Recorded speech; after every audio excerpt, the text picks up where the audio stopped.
The Congregation of the Most Holy Redeemer, popularly known as the Redemptorists, was founded by St. Alphonsus Liguori as a response to the call he received from God. In the summer of 1730, Alphonsus, already a priest, goes for a period of rest to the heights above Scala and the beautiful Bay of Amalfi in the southern part of Italy. Here he discovers poor shepherds, goatherds, and other dwellers spiritually abandoned. And it was in this world that Alphonsus found the people to whom he was called to dedicate his life. And on the 9th of November, 1732, he founded the Congregation of the Most Holy Redeemer to follow the example of Jesus Christ the Redeemer by preaching the gospel to the poor. His tireless efforts never went waste, as many dedicated and courageous men joined him in this mission and slowly and gradually took the congregation to all corners of the world. Today, there are over 5,500 Redemptorists, and they work in 77 countries around the globe, supported by many men and women who collaborate in their mission of preaching the gospel to the poor, and together form the Redemptorist family. One of the recent provinces of the congregation is the Liguori Province, located in the beautiful state of Kerala in the southwest region of India. Blessed with an equable climate, a long shoreline with serene beaches, tranquil stretches of emerald backwaters, lush hill stations, and exotic wildlife, sprawling plantations and paddy fields, enchanting art forms, magical festivals, and the exotic cuisine make Kerala worthy to be called God's own country. The Liguori Province, which is a separate unit in the Syro-Malabar Rite, was made a province on the 27th of June 2008. The members engage in various ministries like conducting parish missions, teaching in seminaries and universities, preaching retreats and recollections to priests and nuns, doing retreats, orientation programs, and counseling for teachers, nurses, youth, and children. Having entrusted with one of the most challenging ministries in the postmodern world, that of preaching the gospel anew, the province takes very seriously the formation of its members. Formation has always been a primary concern of the Liguori Province, and it believes that the formation is the means of transformation, shaping up values, attitudes, and behaviors. This is done through a collective effort of the provincial and his team, the group of formators, and the Secretariat of Formation.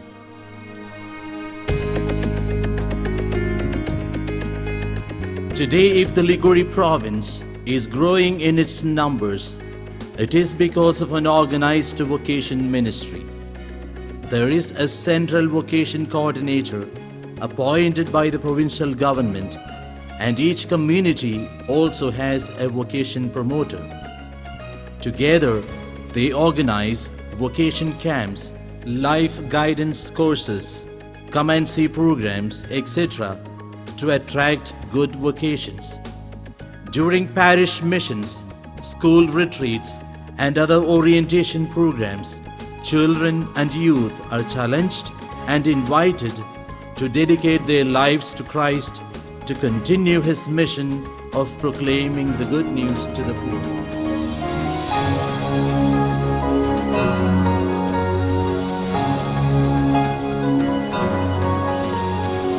The newly recruited candidates come to Nityasahaya Mada Bhavan, Chovara, the mother house of the Liguori Province. Built on the bank of the Periyar River, this formation center provides a serene experience to all who live there.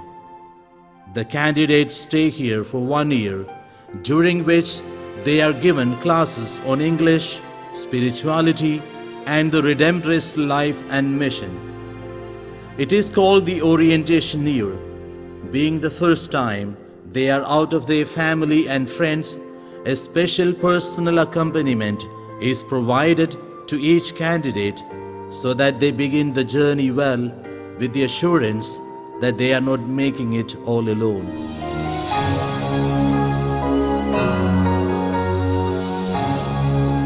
At the completion of the first year, the candidates, after a proper screening, are promoted to the next stage of formation. The students are sent to the Santhom Minus Seminary, Podimatam, in the Diocese of Kanyirapalli. They stay here for 2 years, during which they continue their school studies of +1 and +2 courses. They are regular students at the nearby schools, where they mingle freely with the boys and girls of their age. It is a time for them to grow in their physical and emotional maturity. Special classes are organized during these years on personality development, group dynamics, peer group pressure, psychosexual integration, and so on. The second half of the second year is known as the postulancy, which is a period of preparation for the novitiate.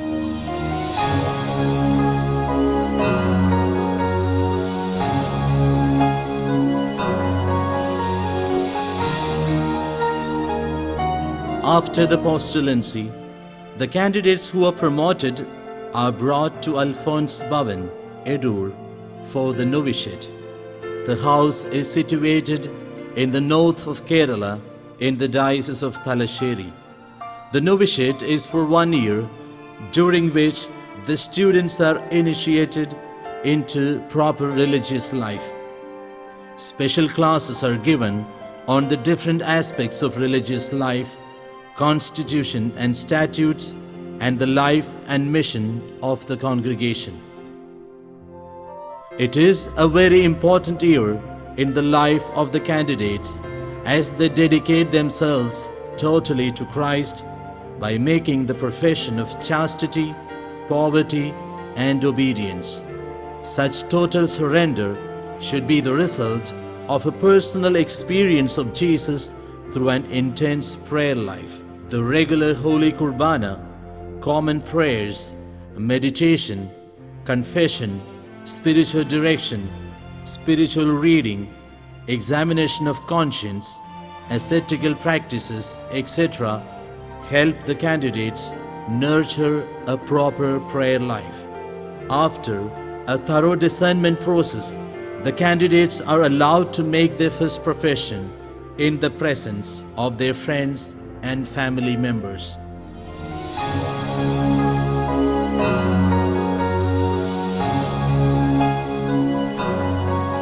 The newly professed then are sent for philosophy studies at St. Clement's Study House, Vadavadur, Kottayam.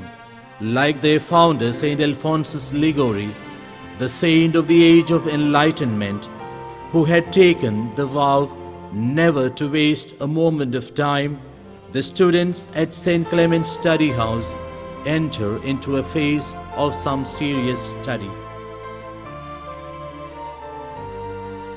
They are day scholars at Pauristya Vidyapeetham, the Pontifical Institute of Religious Studies, which is an autonomous faculty of theology and philosophy.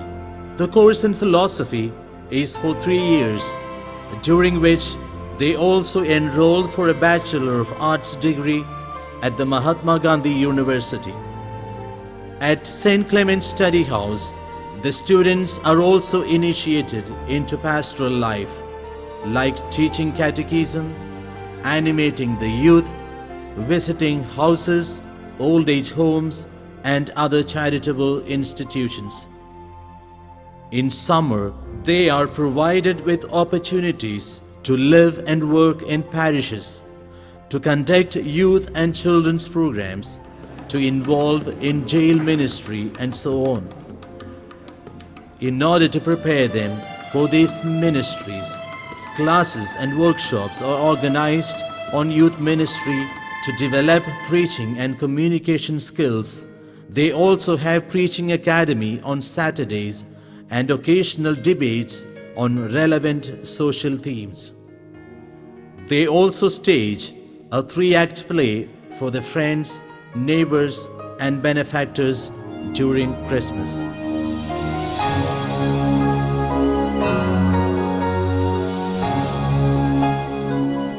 After the completion of the philosophical studies, the students are sent for a year of pastoral exposure to different parishes, pastoral centers, and institutions. The year is called Regency and is an integral part of our formation program.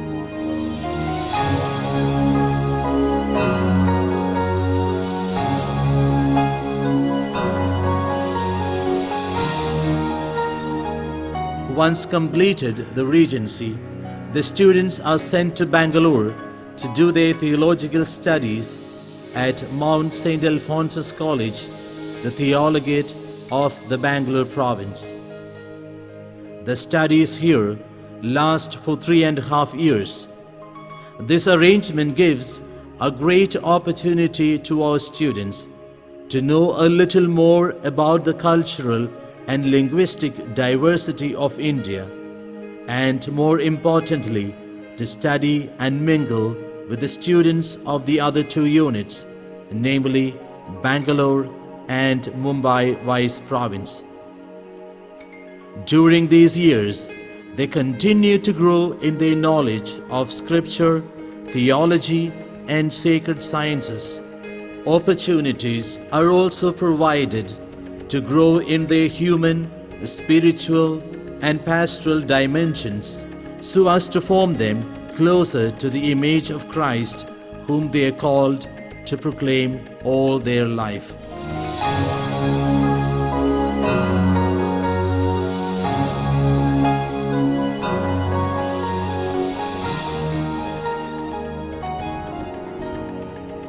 Having completed the required studies for ordination, the students are promoted to diaconate, and after about 6 months of diaconate ministry in parishes, finally they are promoted to the order of priesthood. Once ordained, the new priests are sent again to parishes in the Syro-Malabar Church for a parish exposure.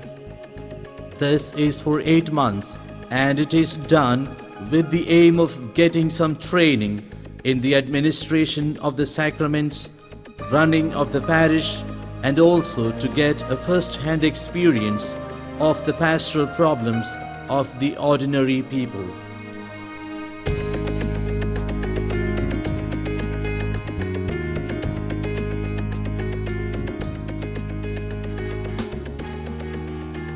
The young priests, after their parish exposure, are appointed to communities to begin writing their mission sermons under the guidance of the Pastoral Year team. At the end of the Pastoral Year program, the young priests are formally commissioned by the Provincial Superior for Mission. Thus strong in faith, rejoicing in hope, burning with charity, on fire with zeal, in humility of heart, and persevering in prayer, they will be genuine sons of St. Alphonsus, bringing the plentiful redemption of Christ to the poor and the most abandoned.